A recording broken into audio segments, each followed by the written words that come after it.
Harmony, you and I watched Amy Bradley is Missing, the first and the second episodes. Uh-huh. And what did you think about it? Did you like it? I don't know what it is. This is the second time that I've watched it. But when I turned it on, I realized I never watched the final episode. There's Ooh, there's something that just like in both times takes me out of it. I don't know what it is. But I that's do interesting. I thought you yeah. would love it. Yeah, I don't know what it is. I don't maybe it's because there's so many people. I don't know, something happens to me and Yes. my focus gets broken. But Okay. absolutely, if you have not heard of this story and you're interested, I do recommend watching it. I just hope your attention span is better than mine. Or just watch one episode at a time, Yeah. unlike me who binged it a few times. I'm going to recap. Jump in when Okay. you need to, okay? Amy Bradley was born in 1974 in the suburbs of Richmond, Virginia. She had a brother, Brad, who was born in 1976. Her family seems to have been upper middle class. Both parents were successful in the insurance industry. In 1998, the Bradley family went on an all-expense-paid cruise that they had won with their work. The cruise made stops in Aruba, Curacao, St. Martin, and St. Thomas. When the ship was about to dock at Curacao, the family noticed that Amy was missing. This was on March 24th, 1998. Harmony, how would you describe Amy and her family? Family to me seemed like they were having a good time, that they were close, that they were enjoying each other's company, you know? I think they were extremely close, and I don't think most families are that close. So good for them to keep that family bond even when your kids age.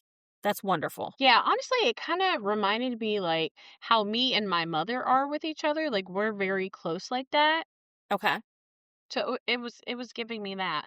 Okay, well, good. Yeah, we're close within reason. There's still certain things I'm not going to talk to my mother about And I cuz think Amy was the same way. yes, she got it. So the family was eating and drinking while the wait staff fixated on Amy, like to the extreme. The photographer asked to take a picture of Amy, and they were doing formal pictures of every passenger. And then the photo disappeared. It was not available. It was all of the photos were hung on the wall except for hers. So the wait staff wanted Amy to go off the ship with them to a bar. She refused. Brad said that Amy had 7 light beers that night. Harmony, do you think that Amy was drunk? I would have been drunk. If I had 7 light beers, I would have been drunk. And Amy was smaller than I am. So my assumption is that yes, she was, if not drunk, definitely tipsy. Now, but we got to keep in mind, yes, she was a tiny thing apparently, but she was dancing all night. That's true. And she had these 7 beers. I don't know if it was all at once. I think she was like sipping on a beer the entire night. Yeah. And she was a drinker. Me and you, we're not drinkers, but she was definitely a drinker. It's fair then. Because if I'm out at my silent discos and I'm dancing, I do feel the effects of alcohol don't hit you as much. So maybe she was okay. And depending on her tolerance, maybe she wasn't drunk now that I'm thinking about it. Me and you, we'd be falling down. Somebody would have to take us to our rooms. Yeah, drag me to the room, please. Yeah. Somebody I know, not this creepy wait staff. Like, their obsession with Amy was so weird to me. And the fact that they went down to get pictures and all of her pictures were gone. Amy was not in a safe environment. No, and that tells me, I think this is a very important point to this whole mystery. This was planned, in my opinion. Absolutely, because honestly, I think them trying to get her off the ship to a bar is probably where they would have trafficked her there. They had to figure out another way to do it. Exactly. So the parents went to bed shortly after this dinner, which I think was like around midnight was when they went to bed. Brad and Amy stayed up late dancing and drinking at the disco. While at the disco, Yellow, that's what he goes by because his hair was colored yellow, and he was a bass player in the band. So Yellow kept dancing with Amy. Brad went to the room at 3:35 a.m. That is documented with a key card. Amy stayed about 5 minutes longer. That frustrated me. Why couldn't she have gone with him? But I digress. Exactly. Or he have waited for her. I know. You know? Oh, yeah. They ended up hanging out on the balcony of their room, finishing their drinks. Amy stayed on the porch because she did not feel well. And I've listened to a podcast since watching this, and apparently Amy was very scared of the water, and she got motion sickness on the ship. So I would not be drinking if I was getting motion sickness, but, you know, she was 23, so. Yeah, you're young and you're dumb and you're figuring it out. But yeah, that's just going to make your situation even worse, especially if you start to get the spins. Ooh, Oh my gosh, horrible. So at yeah. 5:30 a.m., the father woke. When I say woke, I mean like kind of picked his head up and looked around, and he saw Brad in bed and Amy on the balcony. He specifically said he saw her legs. At 6 o'clock, the dad woke altogether. He said he had a feeling, a panic.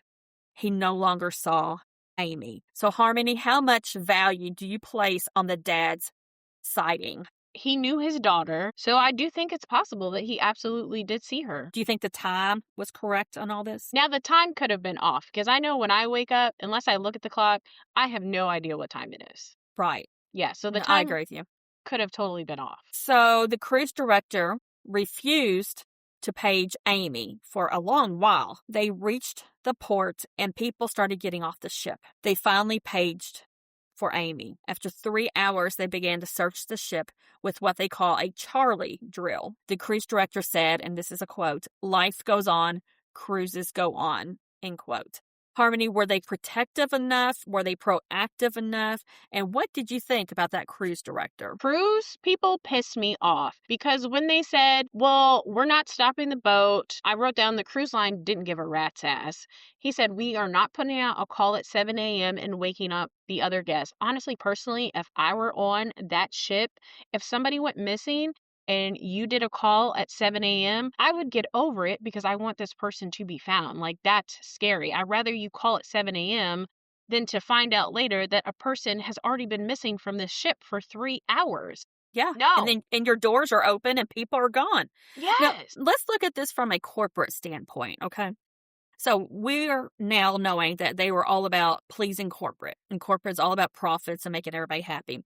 However, from a liability standpoint, I believe the corporation should have been more proactive. Absolutely. There's even in HR, there's things that come to us that we have to take immediate action on because it could be a liability if something happens and we didn't do enough. Yeah, yeah. But these people actually put profits over the people, They no really doubt. did. They suck.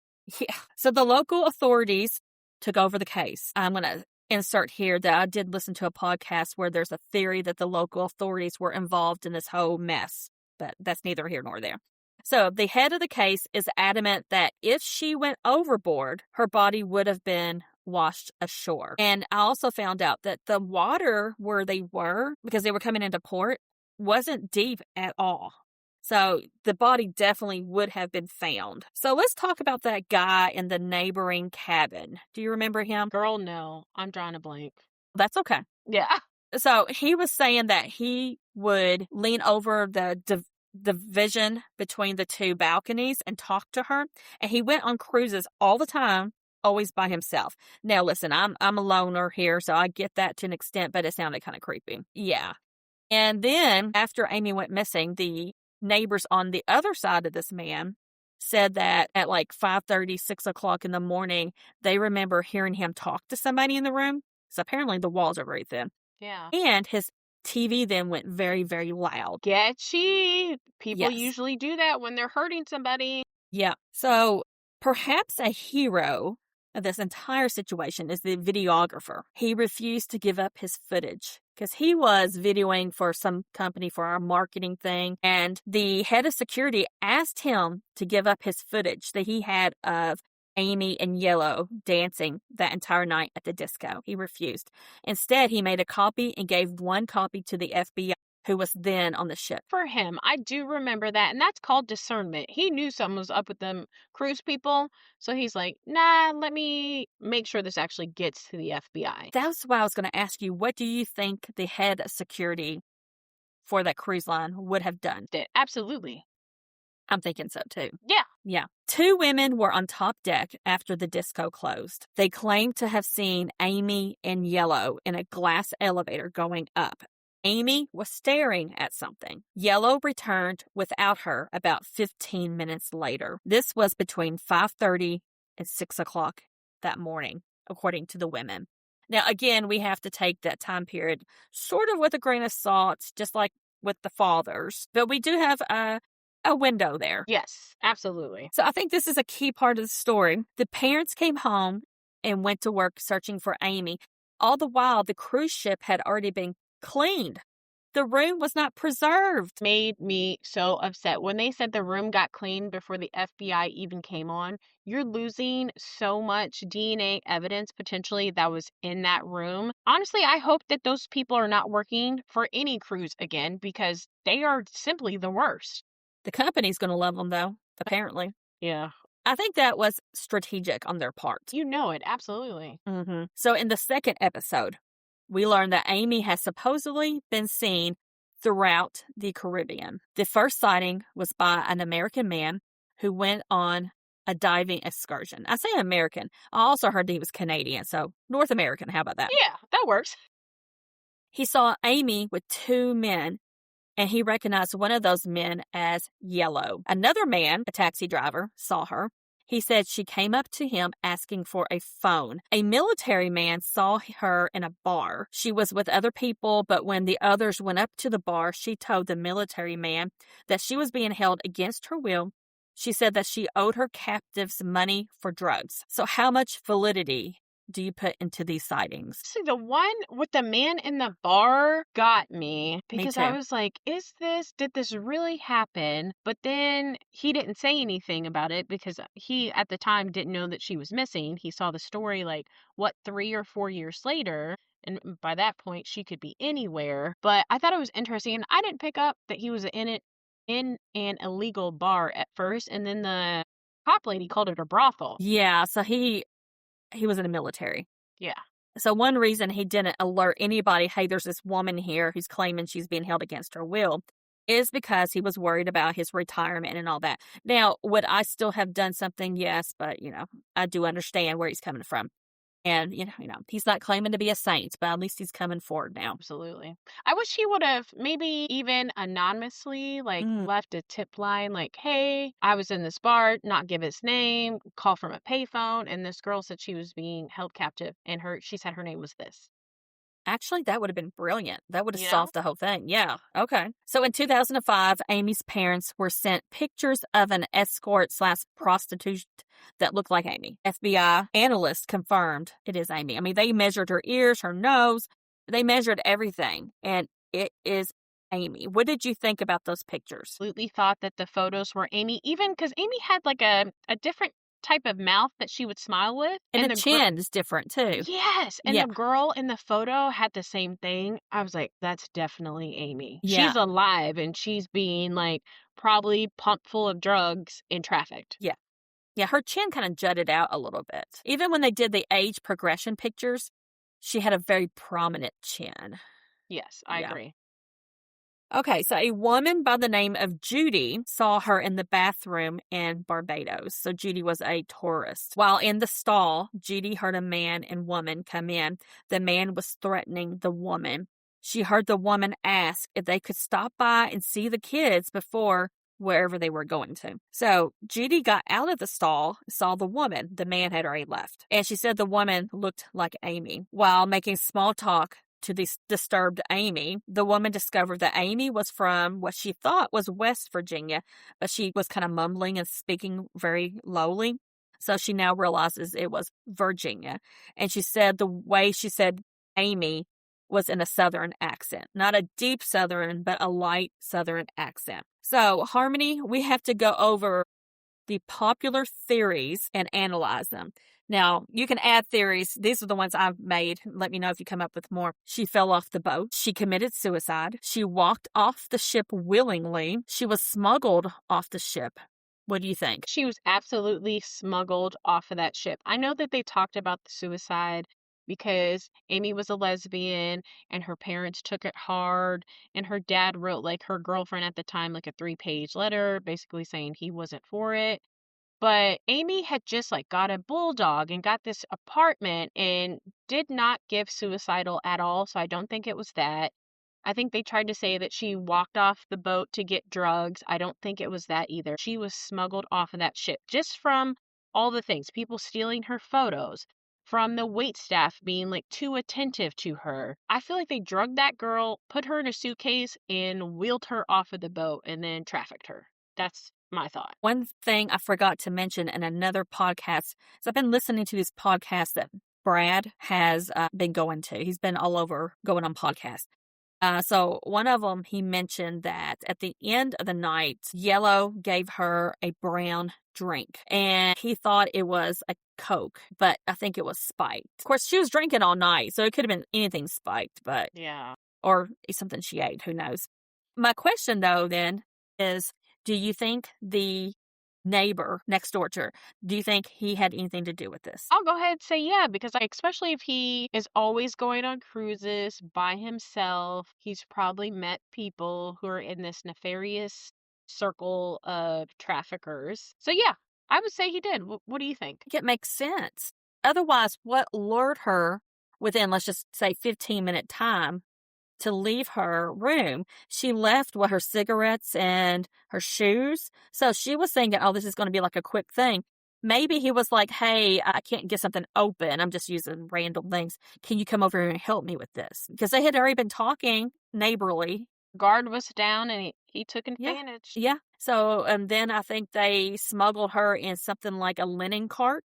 That's a good They idea. they have mentioned like a base suitcase and all that, and I know she was tiny, but I think that's kind of ridiculous. Yeah, I think a linen cart because you can go downstairs with them and not even know because everything's downstairs, all the utilities downstairs or upstairs even to the top. I don't know. I think it's something like that, and I also think when she's staring at something in the elevator, it's maybe a picture of her family or something. Like, we're going to kill your family. Sad. There was something she was staring at to get in the elevator. Yeah. But there's more. There's episode 3, Mm-hmm. and that's where it gets really, really good, guys. It's really good. That'll be our part 2. Yeah, coming right up. Yes. All right. Do you have anything else to add? The last thing I wanted to say is that when it opened with her mom, and her mom said that her and her dad are 71 and 72 now, and she was 45 when Amy went missing. That shook me to my core because I can't imagine not knowing where my child is for that long. And her family has never given up on her at all. And you can just see the devastation in their faces and their voices when they talk about her. Oh, it hurts me. Now, she would be 52 today, which is hard to imagine. It's But just crazy. I do have one question to ask you. Yeah. And she was in the bathroom, and she said, can I see the kids? Do you think she's had children? Absolutely. Yeah. Yeah. That's going to be a big part in episode 3. That question is, has she had children? Yeah. I think they forced her to have a whole life that wasn't what she wanted to have, you know? Yeah. Well, there's more to come, so Yes. come back for part 2. Bye, y'all. Yes. Bye, y'all.